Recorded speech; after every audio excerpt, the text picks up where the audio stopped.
Thank you all for attending the funeral of my late wife. She was my beloved wife. My husband, Mark, stood as the bereaved, holding a framed photo of a woman I didn't know. I stood there, blending in with the crowd of attendees, staring at him in stunned disbelief. A part of me knew I couldn't make a scene here, but another part of me wanted to confront Mark immediately. Without thinking, I started walking toward him. Before I could reach him, a man in the crowd stopped me and asked what my connection to the deceased was. My connection to her, just like her. I was in a relationship with him that I couldn't escape from until the end. I'm Michelle Parker, a 46-year-old housewife working part-time as a library assistant. I've been married to my husband, Mark, for 22 years. We have 2 kids. Our son, Bob, is a sophomore in college, and our daughter is in high school. I met Mark 24 years ago when we were both working at the same company as new hires. Back then, I didn't have much experience working part-time during school, so I struggled to keep up at work and often heard people talking behind my back about how slow I was. But Mark was different. He always helped me out and gave me great advice on how to work more efficiently. I developed feelings for him and eventually confessed, which led to us dating for a year before we got married. After I became pregnant with Bob, I quit my job, and Mark took on the role of the family breadwinner. In return, I supported him by working part-time while raising the kids. We've never had any major arguments in our marriage, to the point where our kids are even surprised and wonder if we've ever fought at all. However, I believe that's because even when I was shocked by Mark's lighthearted, teasing comments, I always considered them trivial and made sure not to let things escalate into an argument. I had made up my mind never to argue in front of the kids, and having grown up with a strict father who ruled the house, I had naturally developed the habit of suppressing my feelings. But even I once seriously protested to Mark. It was our 5th year of marriage. Mark reunited with his first love at a reunion, and then he told me something. Why don't you dress up more like her? At the time, I was caring for a 3-year-old boy and a baby, so I had no time for myself, and being compared to a woman who was clearly special to him as his first love honestly didn't sit well with me. I had never argued with Mark before, but I was truly angry that time. After that, he never brought up his first love again, but when he got drunk, Mark would occasionally mutter the name Nancy in his sleep. That woman, Nancy, was likely his first love. She must have been an important figure in his life. Her name has since been etched into my memory. Nowadays, Bob has already moved out and is living on his own, and our daughter is busy preparing for her college, commuting between home and school. We had never experienced our family being so scattered like this before, so at first, I did feel a bit lonely. But it's a good thing that the kids have grown up safely to the age where they're ready to leave home. I work as well, so I only get to spend time with Mark in the evenings and on weekends, but we lead a calm and peaceful life. Around that time, my dad passed away. He was 75 years old. Although I had somewhat prepared myself since he'd been in and out of the hospital for about 3 years, it still happened suddenly. I mostly remembered him as a strict man who lorded over my mom, but he was also the one who raised me without any financial struggles all the way through college. Even though it was a sudden goodbye, we were able to send him off in a quiet and dignified manner, surrounded by family. Right after losing my dad, I became busy with various formalities, but I inherited a substantial amount of money. I didn't tell Mark the exact amount, but he likely had a good idea. Since then, I started noticing subtle changes in Mark's behavior. He began wearing more brand name items and started asking me for money. I hadn't used any of the money my dad left behind, but I could see that if this continued, I might have no choice. You're doing a lot of shopping lately, but don't you think you could find something nice without spending so much? Are you telling me, as a department manager, to wear cheaper things than my junior colleagues? That's not what I'm saying, but I just want you to think a bit more about how you spend money. We still have a child getting ready for college, you know? Stop nagging. It's not like we're struggling financially. It's not about struggling or not. Enough. I don't even want to talk to you anymore. I'm leaving for a while, so think about that. With that, Mark stormed out of the house. I was shocked to see this side of him for the first time, but the inheritance wasn't meant for buying luxury items. I wanted to use the money for our children. That was likely my late dad's wish as well. I believed that once Mark had a chance to cool off, he would return to his usual self. Around that time, Mark's business trips started to increase rapidly. He often came home late, and sometimes I even wondered if he was avoiding me. I don't regret not giving in and handing him the money back then, but maybe I could have chosen my words more carefully. One day, when I was thinking about setting aside some time to have a serious talk with Mark, I found him rummaging through my dresser after coming back from a trip. "What are you doing?" I'm looking for the bank card. So I handed him it I usually use, and he silently took it and left the house again. Is he still angry? With that awkward atmosphere lingering, another 3 months passed. That day, I was off work, and Bob had come home for a visit. I decided to ask Mark if he wanted to go out for a change. Then, Mark looked around nervously and came out of the room. On impulse, I hid so he wouldn't see me. I can't explain why I did it, but it just felt like I had to. Mark quietly left the house, carrying a suit covered in plastic.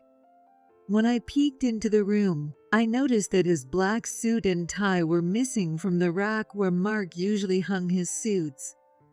I haven't heard anything about a funeral, and there's no reason for him to sneak out like this. Feeling suspicious, I told Bob what was going on, and we decided to follow Mark.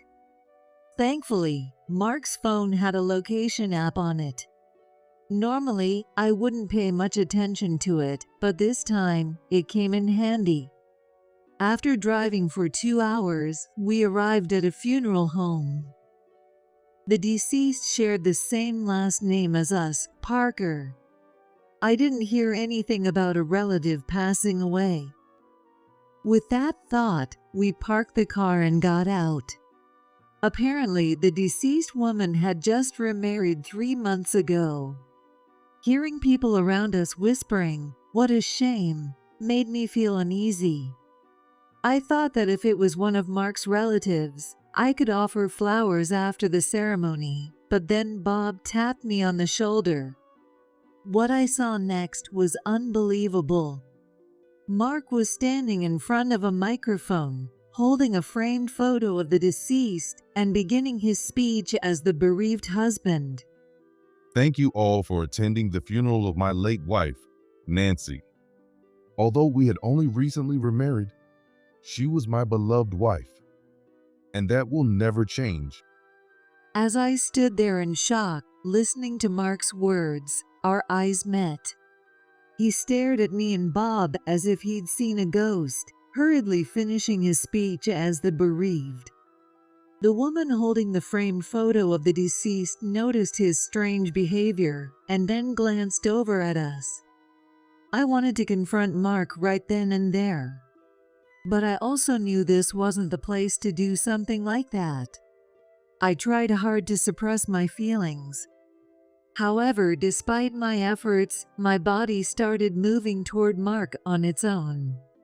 At that moment, a man grabbed my arm. He introduced himself as Kevin, the husband of the woman holding the photo. Given that Bob and I were dressed in casual clothes at the funeral, he must have found us suspicious. He asked about my connection to the deceased. Slightly agitated, I told Kevin that I was the wife of the man who had just given the speech. People nearby overheard my words and murmured among themselves, and Kevin also gave me a puzzled look. But I didn't know how else to explain the situation. Kevin led us to a waiting room at the funeral home. Please wait here until the service is over, he said before leaving. The staff kept glancing at us, and Bob, sitting beside me, made no effort to hide his irritation. Feeling uncomfortable, I focused on trying to make sense of everything. In the waiting room, there was a photo of a woman displayed. She was someone I didn't recognize. However, the name Nancy rang a bell. It was the same name as Mark's first love. And without a doubt, the person who gave the speech was my husband, Mark. After being married to him for 22 years, there was no mistaking him. So how could he be married to the deceased? It wasn't possible for him to be married to two people, but surely no one would allow someone who wasn't the spouse to act as the bereaved. An hour had passed since we were taken to the waiting room. With time, I regained some composure. No matter what was about to unfold, I knew this was not the place for a confrontation. Just as I was thinking about all of this, Mark was dragged into the waiting room by Kevin. Mark glanced at us briefly, then turned away. I'm sorry for causing a scene at such a time. I apologized to the woman holding the photo and a few other attendees. No matter the circumstances, I had nearly ruined the final moments with the deceased. The woman gave me a polite greeting. I'm Sarah, Nancy's older sister. May I ask what your relationship is with Mark? I'm Mark's wife. Wife? Mark's wife is my sister, Nancy. No, I'm his legal wife. She's my ex-wife. Mark said, still looking away. What are you talking about? Shut up. Don't come here spouting nonsense. You're the one talking nonsense. We've been divorced for a long time. Mark's words left me stunned. I never got divorced. I haven't heard anything about my parents getting divorced. We probably didn't have any allies here. However, if things continued like this, we'd just look like people who crashed the funeral of his second wife, making outrageous claims. I couldn't let things play out the way Mark intended. We've all been told, including Nancy, that Mark divorced you. I even signed as a witness on their marriage certificate 3 months ago, and Nancy was happy to be Mark's wife. Sarah's words left us speechless. Mark and Nancy got married. I never signed any divorce papers, nor did I file anything with the authorities. However, I've noticed something strange about Mark's behavior today. That's why I want to hear what you have to say. Sarah, don't believe a word these people are saying. They're lying. I'll decide whether it's a lie after hearing her side of the story. Sarah replied, turning her gaze back to me. Desperately, I explained how I had followed Mark after his suspicious behavior and that I had no memory of ever getting divorced. But if you ask for proof, the only identification I have on me is my driver's license. Then just give it up and go home. Mark sneered, opening the door and gesturing for me to leave. There must be some way to turn this situation around. I started thinking of a way to regain control. That's it. If you say you've submitted divorce papers and we're no longer married, then that means a forged document was filed, right? So, I should just file a police report and have them investigate. What? Forgery of a private document. And wasn't it also the use of a forged document? If they find out it was forged, you'll be arrested. What are you talking about? There's no other way to verify the official documents that were submitted, right? You're right. To settle this, that's the surest way. Then, I'll go ahead and begin the procedure. I apologize for causing such a scene during this difficult time. I handed Sarah a note with my contact information. I'll be waiting for your update. Wait a minute. What happens if they find out I forged the divorce papers? Probably 3 months to 5 years in prison. But if you didn't forge anything, you've got nothing to worry about, right? What? No, don't do this. After Nancy's mourning period, I was planning to remarry you. What? You were just accusing us of spreading lies. It's fine if we go back to being husband and wife, right? Let's talk this over calmly, okay? Do you even realize what you're saying? Not only are you insulting me, but you're also disrespecting the memory of Nancy. No. What's going to happen to me? I'm just going to do what I need to do. Whatever the truth turns out to be, I doubt it will work against me. With that, I left the funeral home. I could hear people criticizing Mark behind me, but from here on, this was something his current family would have to deal with. After I filed a police report and they conducted an investigation, it was revealed that the divorce papers had been forged. I was able to file a civil lawsuit and prove that the divorce was invalid. At the same time, Mark's marriage to Nancy was also declared null and void. However, there was no way I could continue living as Mark's wife after all of this.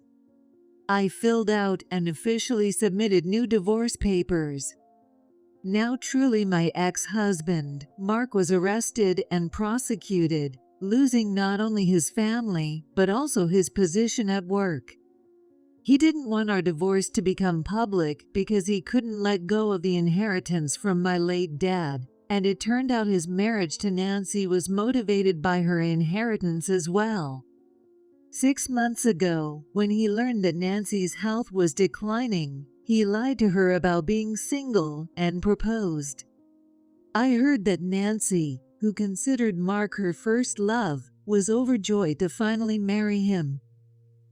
Knowing that he'd trampled over both her feelings and his own memories of his first love just for money, I made sure to pursue Mark relentlessly. Nancy's family apologized to me for being rude at that time, but they are also victims. Now I live with my daughter. Bob, perhaps concerned about the fact that the household is now just women, has been visiting more frequently. I'm not yet able to laugh about what happened with Mark, but the time I spend with my grown children is more fulfilling than ever before.